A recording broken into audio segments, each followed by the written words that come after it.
பார்க்க போறோம்னு பாத்தீங்கன்னா அனிமேஷனோட டெக்னிக்ஸ் என்னென்ன இருக்கு அப்படின்றது பார்க்க போறோம். அனிமேஷன் டெக்னிக்ஸ் ஒரு மெத்தட், இதெல்லாம் வந்து ஒரு மெத்தட் எதுக்கு யூஸ் பண்ணோம்னா ஒரு மோஷனை கிரியேட் பண்றதுக்கோ இல்ல விஷுவல் எஃபர்ட்ஸ் ஆட் பண்றதுக்கும் மல்டிமீடியா சிஸ்டம்ல கிரியேட் பண்றதுக்கும் தான் இந்த அனிமேஷன் டெக்னிக்ஸ் யூஸ் பண்றோம். இதோட இதோட எதுக்கு இது ஹெல்ப் பண்ணுது அப்படின்னு பாத்தீங்கன்னா ரியலிஸ்டிக் மூமெண்ட்ஸை கிரியேட் பண்ண, அனிமேஷன் குவாலிட்டியை இம்ப்ரூவ் பண்ண, ஆப்ஜெக்டோட பிஹேவியரை கண்ட்ரோல் பண்ண. Need for animation techniques to create smooth and realistic motion, to automate animation process, to improve efficiency and control, to stimulate real world movements. இதெல்லாம் தான் need for animation techniques.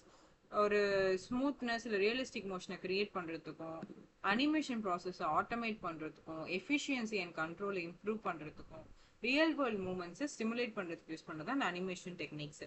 இந்த animation டெக்னிக்ஸ்ல பாத்தீங்கன்னா நிறைய techniques இருக்கு. First key framing. Key ஃப்ரேமிங்னா என்னன்னா ஒரு ஆப்ஜெக்டோட இம்பார்ட்டன்ட் பொசிஷன்ஸை தான் நம்ம கீ ஃப்ரேம்ஸ் அப்படின்னு சொல்லுவோம். இந்த டைம்ல என் கை ரைஸ் ஆகி தான் இருக்கணும். அப்ப என்னோட கை ரைஸ் ஆகி இருக்கணும்ன்றது என்னோட இம்பார்ட்டன்ட் பொசிஷன்.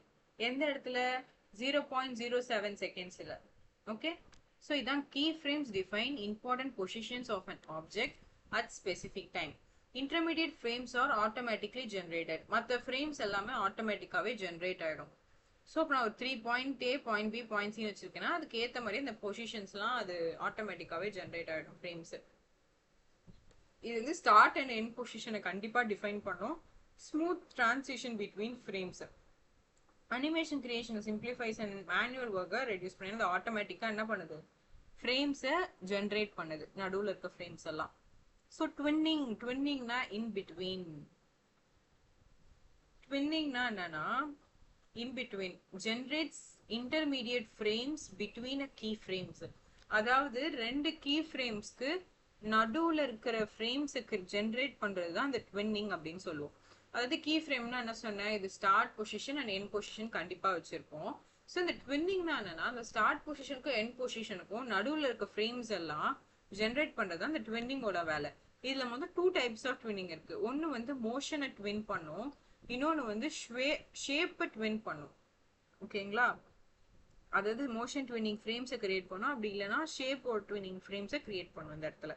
இது மூலயமா ஸ்மூத் அனிமேஷன், டைம் அண்ட் எஃபர்ட்ஸை வந்து நம்ம சேவ் பண்ணலாம்.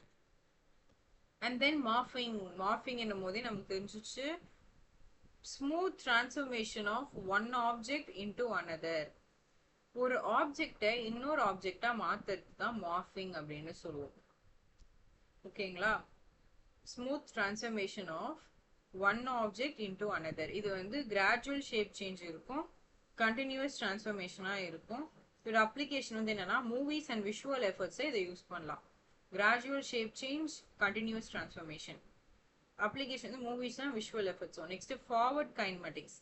Forward kinematics na movement is controlled from parent to child joints. Parent கிட்ட இருந்து child க்கு போறது தான் நம்ம forward kinematics அப்படின்னு சொல்றோம். Movement is controlled from parent to child joints. இது வந்து sequential motion தான் இருக்கும், controlled joint movement தான். ஒரு அப்ளிகேஷன் வந்து கேரக்டரோட அனிமேஷன், ரோபாட்டிக்ஸ்க்குலாம் அதை யூஸ் பண்றாங்க. இது வந்து கைனமெட்டிக்ஸ். Forward kinematics. இப்போ வந்து இன்வர்ஸ் கைனமெட்டிக்ஸ். இன்வர்ஸ் கைனமெட்டிக்ஸ் என்னன்னா எண்ட் பாயிண்ட்ல இருந்து ஸ்டார்ட் பாயிண்ட் ஒரு ரூட்டுக்கு கண்ட்ரோல் பண்றது தான் இந்த இன்வர்ஸ் கைனமெட்டிக்ஸ் அப்படின்னு சொல்லுவாங்க. Automatically adjustment of joints. ஆட்டோமேட்டிக்கா ஜாயின்ஸ் எல்லாம் அட்ஜஸ்ட் பண்ணிக்கலாம். இது ஒரு ரியலிஸ்டிக் மோஷன். இதோட அப்ளிகேஷன் என்னன்னா கேரக்டர் அனிமேஷன், மோஷன் கண்ட்ரோல்லாம் இது நல்லாவே பண்ணும். Inverse kinematic. Next hand drawn animation. Hand drawn அனிமேஷன்னா என்னன்னா ஃப்ரேம்ஸ் என்ன மேனுவலாவே ட்ரான் பண்ணி வச்சிருக்கோம். இதோட ஃபீச்சர்ஸ் என்னன்னா ஹை ஆர்டிஸ்டிக் கண்ட்ரோல் இதுல இருக்கும், டீடைல்டு அனிமேஷன்ஸா இருக்கும். Frames are drawn manually, high artistic தெரியும், இதுல டீடைல்டு அனிமேஷனா இருக்கும். கார்ட்டூன் ஃபிலிம்ஸ், கிளாசிக்கல் அனிமேஷன்லாம் ஹேண்ட் ட்ரான் அனிமேஷன்ல தான் பண்ணாங்க. Next character rigging. கேரக்டர் ரிஜிங்னா creating a skeleton structure for animation. Skeleton ஸ்ட்ரக்சரை வந்து நம்ம கிரியேட் பண்றது தான் இந்த கேரக்டர் ரிஜிங் அப்படின்னு சொல்லுவாங்க. மூவ்மெண்ட் ஆஃப் கேரக்டர்ஸை கண்ட்ரோல் பண்ணும், ஜாயின்ஸ் அண்ட் போன்ஸ் எல்லாம் டிஃபைன் பண்ணும், 3D animation and game development அப்ளிகேஷனை கொண்டு வரும். ஓகேவா, நெக்ஸ்ட் வெக்டார் அனிமேஷன். வெக்டார் அனிமேஷனா மேத்தமேட்டிக்கல் ஷேப்பை வந்து யூஸ் பண்ணும் பிக்சலுக்கு பதிலா. ஓகேயா, பிக்சலுக்கு பதிலாக மேத்தமேட்டிக்கல் ஷேப்ஸ் யூஸ் பண்ணும். லைக் நம்ம வந்து ஃபீனியஸ் அண்ட் ஃபர்ப்ல வந்து பாத்தீங்கன்னா ஃபீனியஸோட ஃபேஸ் வந்து எப்படி இருக்கும், ட்ரையாங்கிள் மாதிரி இருக்கும்.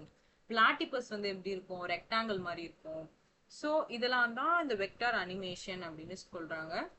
இது வந்து எப்படி ஸ்கேலா இருக்குன்னா குவாலிட்டி லாஸ் இல்லாம ஸ்கேலா இருக்கும், ஸ்மூத் அனிமேஷனா இருக்கும்.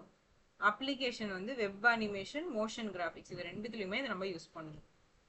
Next motion graphics. மோஷன் கிராஃபிக்னா animation of text and graphic elements. Animation of text and graphic element, அதாவது ஒரு டெக்ஸ்ட்ல வந்து நம்ம எப்படி கிராஃபிக்ஸ் கொண்டு வரலாம். ஃபார் எக்ஸாம்பிள், ஏ வந்து ஐஸ் ஓப்பனா இருக்கு, பி வந்து அழுவுது, சி வந்து சிரிக்குது. அந்த மாதிரி நம்ம வேர்ட்ஸ் டயக்ராம்ல கொண்டு வருவோம்ல, அதுதான் டெக்ஸ்ட் அண்ட் கிராஃபிக் எலமெண்ட் சொல்லுவாங்க. இது வந்து எதுக்கு யூஸ் பண்ணுவாங்கன்னா விஷுவல் கம்யூனிகேஷனுக்காக யூஸ் பண்ணுவாங்க. டிசைன் அண்ட் மூவ்மெண்ட்ஸ் தான் இது ஃபோக்கஸ் பண்ணி இருக்கும். இதோட அப்ளிகேஷன் பார்த்தீங்கன்னா அட்வர்டைஸ்மெண்ட் அண்ட் ப்ரெசன்டேஷனுக்கு இது அதிகமாக யூஸ் பண்ணுவாங்க. Next fluid stimulation. ஃப்ளூயிட் ஸ்டிமுலேஷன்னா என்னன்னா behaviour of liquid, smoke, fire இதெல்லாம் ஸ்டிமுலேட் பண்ணி காட்டுறது. ஃபார் எக்ஸாம்பிள், வாட்டர் டிராப்லெட்ஸ் எல்லாம் ஸ்டிமுலேட் பண்ணும்ல, அதுதான் சொல்றாங்க. இது வந்து பிசிக்ஸை பொறுத்து தான் நடக்கும். இது ஒரு ரியலிஸ்டிக் மூவ்மெண்ட். மூவிஸ்லயும் விஷுவல் எஃபெக்ட்ஸ்லயும் இது அதிகமா யூஸ் பண்ணுவாங்க. அடுத்து ஸ்கெலிட்டல் அனிமேஷன் இருக்கு. இது வந்து skeletal structure to animate object, effective animation, realistic மூவ்மெண்டா இருக்கும். கேம்ஸ் அண்ட் கேரக்டர் அனிமேஷனுக்கு இது யூஸ் பண்ணுவாங்க. என்னென்ன பார்த்தோம் சொல்லுங்க. நம்ம ஃபர்ஸ்ட் போலாம், எனக்கு ஞாபகம் இல்லை. கீ ஃப்ரேம்னா என்னன்னு பார்த்தோம், அதுக்கு சென்டர்ல ட்வின் பண்றதுனா என்னன்னு பார்த்தோம். அடுத்து வந்து morphing, forward kinematics, inverse kinematics. அடுத்து பார்த்தீங்கன்னா hand written animation, character rigging, vector animation, motion graphics, fluid stimulation, skeletal animation. இதோட இம்பார்ட்டன்ஸ் என்ன பார்த்தீங்கன்னா அனிமேஷனோட குவாலிட்டியை இம்ப்ரூவ் பண்ணும், ரியலிஸ்டிக் மோஷன் எனேபிள் பண்ணும், மேனுவல் எஃபெக்ட்ஸை குறைச்சிடும், விஷுவல் எஃபெக்ட்ஸை என்ஹான்ஸ் பண்ணும். Advantage efficient animation creation, high குவாலிட்டியான output, flexibility in design. Expertise require பண்ணும், லிமிடேஷன்ல காம்படிஷனல் ரெக்குவயர்மெண்ட் ஹையா இருக்கும், காம்ப்ளெக்ஸா இருக்கும். இந்த அனிமேஷன் டெக்னிக்ஸ் வந்து key frame, morphing, twinning, kinematic stimulations are essential for realistic and effective multimedia அனிமேஷனுக்காக. இந்த டெக்னிக்ஸ் மூலமா நம்ம ஹை குவாலிட்டி விஷுவல் அவுட்புட்டை பார்க்கலாம்.